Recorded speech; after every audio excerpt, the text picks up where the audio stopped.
Hola amigos, saludos cordiales, bienvenidos todos a mi canal, soy Antonio Muñoz. Hoy día 6 de diciembre del año 2019 se celebra el 41 cumpleaños de la Constitución Española aprobada en referéndum el día 6 de diciembre del año 1978. 41 años después, pues creo que es momento para hacer una valoración de lo que ha sido la segunda, o mejor dicho, la que está siendo la segunda constitución hasta el momento más larga de la historia de España, después de la de 1876, que duró exactamente 43 años. Bien, cuando hablamos de que hoy es el cumpleaños de la Constitución, bien, cumpleaños efectivamente es, pero ¿se puede calificar de feliz? ¿Se puede calificar de feliz cumpleaños a una Constitución que en gran medida constituye un estrepitoso fracaso? Sí, voy a abordar algunas de las cuestiones sobre las cuales, evidentemente, sustentar esta argumentación. Pero antes, yo querría hacer algunas preguntas, o mejor dicho, lanzar algunas preguntas al aire. ¿La Constitución española de 1978 es una Constitución viva?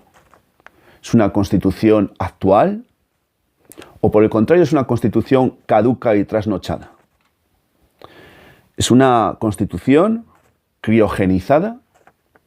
¿Es una Constitución mantenida o que está siendo mantenida con respiración asistida dentro de lo que muchos, entre los que me incluyo, calificamos del régimen del 78?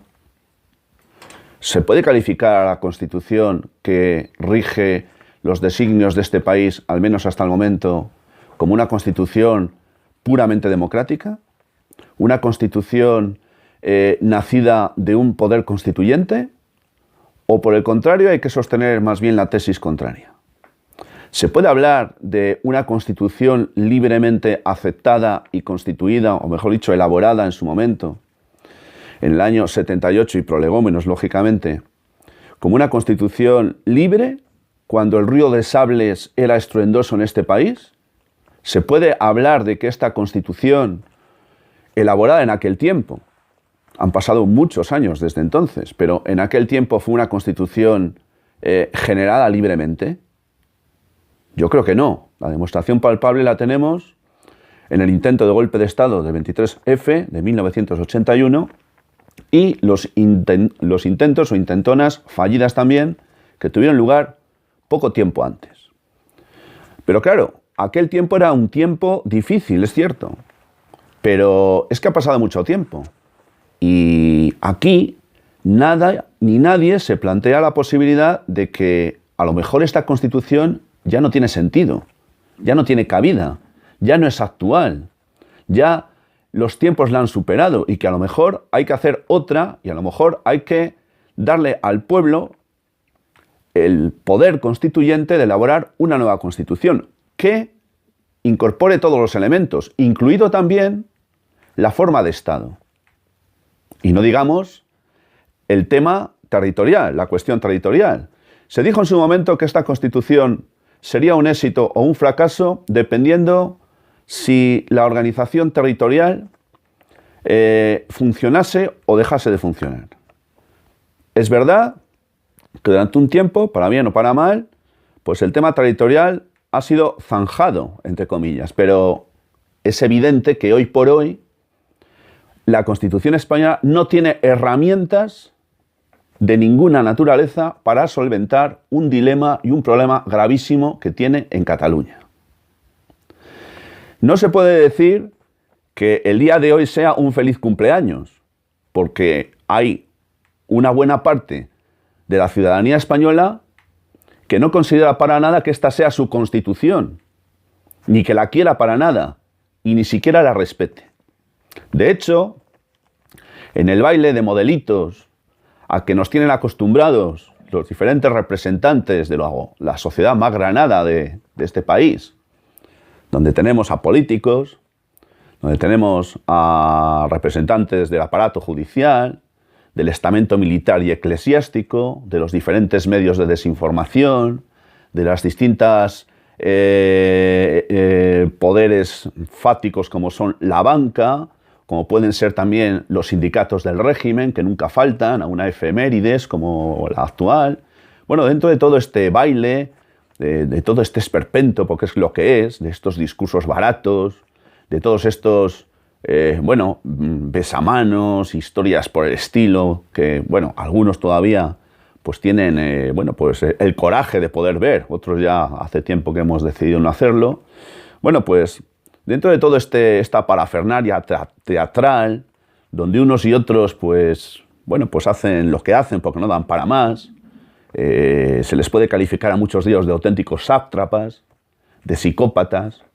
Todos sabemos el nivel de corrupción que entumece y de qué manera los diferentes poderes del Estado, todos ellos representados hoy en esta pantomima patética y lamentable a la que está teniendo lugar en estos momentos cuando estoy haciendo este vídeo. Bueno, dejando aparte toda esta historia, claro, el único convidado de piedra que no ha estado presente ni va a estar nunca presente en este tipo de celebraciones es el pueblo, por supuesto. Aquí habrá canapés para todo el mundo, pagados por el pueblo, pero sin el pueblo, nunca mejor dicho. Bien, pero volvamos a la Constitución. La Constitución tiene 185 artículos. ¿Se puede considerar, como decía antes, una Constitución viva o, por el contrario, una Constitución caduca y en estado de shock? Yo creo más que podemos decir, en mi modesta opinión, que más bien estamos ante la segunda de las tesis que acabo de formular. Bien, hay que decir que la Constitución española ha sufrido dos modificaciones desde que fuera elaborada en 1978. Hay que decir también que fue aprobada por el pueblo español el 6 de diciembre y no fue publicada hasta el día 29 del mismo mes de 1978. Tenía que haberlo sido el día 28, conforme a la legalidad. Pero claro, el día 28 de diciembre era el Día de los Inocentes y publicar la Constitución española el Día de los Inocentes pues parecía un claro vaticinio de lo que al final pues devendría dicho texto constitucional, que algunos en algún momento hemos calificado de auténtico panfleto, porque claro, cuando tú la lees, pues todo es muy formal, todo jurídicamente pues parece como muy bien escrito, pero es que puede producir, por un lado, hilaridad y por otro, rabia e indignación, porque es que no se cumple nada. Nada o casi nada se está cumpliendo, pero no ahora, sino desde el principio. Dos modificaciones, decía, ha tenido lugar la Constitución española. Una de ellas tuvo lugar, concretamente, a ver si lo tengo por aquí, en el año... la segunda tuvo lugar en el año 2011, cuando se estableció el asunto del déficit estructural, es decir, que los acreedores tenían prevalencia para el cobro antes que cualquier derecho de carácter social. Eso se hizo con nocturnidad y alevosía, ya sabéis, y dio lugar al famoso artículo 135 de la Constitución. Pero es que unos años antes, creo recordar que fue en el año 1994, tuvo lugar una modificación, la primera, por la que se incorporó o se reconoció el derecho al sufragio pasivo de los extranjeros en las elecciones municipales en este país. Hay que decir que la Constitución española, nos dicen nuestros queridos políticos, que es la Constitución de todos. No puede ser la Constitución de todos. De hecho, no lo es. De hecho, hoy mismo ha habido algunos territorios del Estado que prácticamente no han tenido representación porque no han querido acudir a celebrar nada. Por lo tanto, esto no se puede desconocer. Pero es que además no podemos desconocer otro dato. Y es que esta Constitución han pasado ya muchos años. Y obviamente 3 de cada 4 ciudadanos españoles no la han votado porque no ha sido posible por razones de carácter biológico.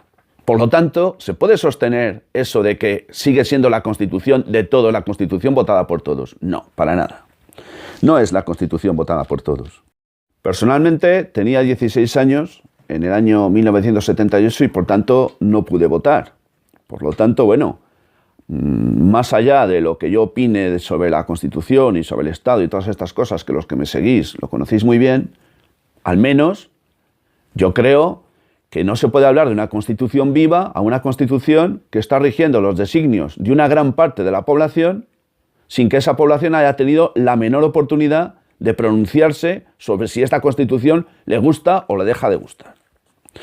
¿Qué porcentaje de población votó el día del referéndum a esta constitución? La constitución del 78, pues votó el 67,11%, mientras que hubo una abstención del 32,89%. Es verdad que de los que votaron, de los que acudieron a votar, el 89,8% votaron afirmativamente en favor de esta Constitución.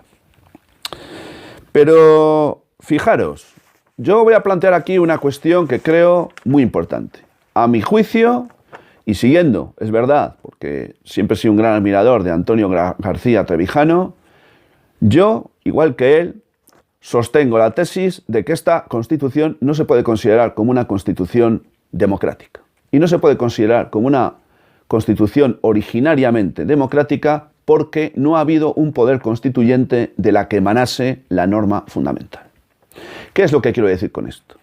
Bueno, quiero decir que las Cortes que se constituyeron, Cortes todavía, anteriores a la Constitución, concretamente, el día 15 de junio del año 1977 había unas Cortes. Esas Cortes eran unas Cortes ordinarias. Esas Cortes lo que hicieron fue aprobar lo que se conoce como la Ley de la Reforma Política, la octava ley fundamental del régimen franquista. Y esa ley para la reforma política fue la que hizo posible que posteriormente se convocase al pueblo español para que se manifestase en referéndum. Pero claro, ¿qué es lo que ocurre? Ocurre que esas Cortes se declararon a sí mismas posteriormente como que eran el poder constituyente. Y no era cierto, porque no ha habido poder constituyente, porque lo único que se hizo fue modificar las leyes fundamentales del régimen para activar un sistema que, desde la propia legalidad interna que en aquel momento había, pues tratar de legitimar un proceso constituyente que en ningún caso existió. No ha existido proceso constituyente. ¿Cuándo al pueblo español, cuándo se le preguntó qué tipo de forma de Estado quería? ¿Cuándo? La monarquía parlamentaria estaba ya establecida antes de todo eso. Estaba prefijada. Todo eso estaba ya estructurado, lo mismo que la organización territorial, que eran las comunidades autónomas. Todo eso estaba ya previsto. Entonces, no ha habido un poder constituyente real, y si no hay un poder constituyente cierto y soberano, no puede haber una constitución legítima y democrática. Voy a ir concluyendo. Podría decir muchas más cosas, pero ¿realmente se puede hablar de una constitución viva, una constitución en la que se ha visto ya clara y demostrativamente reiterado el que, por ejemplo, la tesis de que Montesquieu ha muerto, los poderes del Estado no están separados ya? La Constitución dice que sí, pero en la práctica todos sabemos que no es así. ¿Cómo se puede sostener el carácter democrático de una Constitución que avala el mandato y el mandato imperativo de los diputados y senadores, que no tienen ninguna responsabilidad directa para aquellos que les han votado? ¿Qué decir del Poder Judicial? ¿Cómo está estructurado y a quién obedece? ¿Y cómo es elegido? ¿Qué decir de tantas y tantas cosas, como los derechos sociales, como el artículo 47 que consagra el derecho a una vivienda digna? ¿Pero de qué estamos hablando? Si esto parece un panfleto satírico, si es que te mueres de risa o de pena cuando lo lees. Y así podríamos seguir y seguir y seguir y seguir y seguir. ¿A quién están tratando de engañar? Yo creo que hoy es un día de celebración para los politicuchos que tenemos. Para todos estos abrazafarolas profesionales que viven de la política y que viven de nosotros, porque muchos de nosotros todavía seguimos legitimando con nuestro voto sus haceres. Pero yo creo que la inmensa mayoría del pueblo español hoy ignora absolutamente la festividad que es, o mejor dicho, lo que se conmemora. Yo creo que el pueblo español pasa olímpicamente de la Constitución española. Yo creo que el pueblo español en gran medida pasa ya de las bravuconadas que nos cuentan los diferentes políticos de turno. Y yo creo que ese es el dato con el que hoy me quedo. Que de feliz cumpleaños nada, la Constitución en gran medida es un fracaso. Yo creo que, bueno, para los que quieran, obviamente, vivir en un sistema como este, pues habría que dar lugar a una nueva Constitución, que el poder constituyente del pueblo pudiera elaborarse una norma nueva, pero desde el principio, porque insisto, ¿a alguien se le preguntó alguna vez si queríamos monarquía? ¿A alguien se le ha preguntado alguna vez? Nunca se le ha preguntado. Es más, recuerdo, para aquellos que quieran buscar, es fácil, aquellas declaraciones de Adolfo Suárez a una conocida periodista, cuando creyendo que estaba, bueno, pues que la conversación, el micrófono estaba apagado, pues resultó ser que estaba encendido. ¿Y qué es lo que le dijo? Pues le dijo la periodista, oye, y Adolfo, ¿no habría que hacer preguntarle al pueblo sobre si querría que la forma del Estado fuera una monarquía o una república? ¿Y cuál fue la respuesta? La podéis encontrar, no me estoy inventando nada, muchos de vosotros seguramente la conozcáis. La respuesta de Adolfo Suárez fue: disponemos de encuestas lo suficientemente sólidas como para no hacer esa consulta, porque si hiciéramos esa consulta, el pueblo español se decantaría por el sistema republicano. Y no podemos hacerlo. Con esta pequeña perla, entre comillas, que insisto, muchos de vosotros seguramente conozcáis, me despido. Gracias por la atención que me habéis dispensado. De verdad, que paséis un buen día, que es fiesta, pero de verdad, disfrutad de lo que tenéis y pasad olímpicamente del panfleto constitucional. Si os ha gustado el vídeo, lo podéis compartir. Si queréis información puntual de este canal, podéis suscribiros al mismo. Y yo, ya sin más, ya hasta muy pronto, me despido de vosotros, enviándoos como siempre mi saludo fraternal de salud y libertad.